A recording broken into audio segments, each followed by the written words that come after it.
Hey guys, and welcome back to our channel How to Guide. In this tutorial, we are gonna look at how to restore the chat history in Line. Now let us begin. Do note that I have already logged into my account. In case you have not done that, do it right now. The process is quite easy. Now let us simply look at how to restore the chat history. Initially, what you guys have to do is simply go to settings. At the top right, you can see a gear-like button right here. Click on it right now. Once you do that, you will be redirected to this page. Well, you note that there are lots of options right here.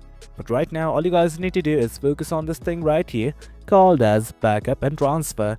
And just below it, you can see a button like this that says Backup and Restore Chat History. Click on it right now. And guys, this is it. Almost at the bottom, just below Delete Backup, you can see a button like this called as Restore. Click on it right now.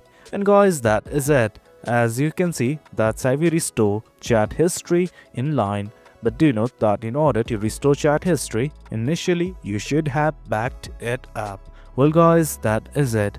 Hope you guys found this video informative, and for more content like this, do remember to hit like, share and subscribe. Your support fuels us.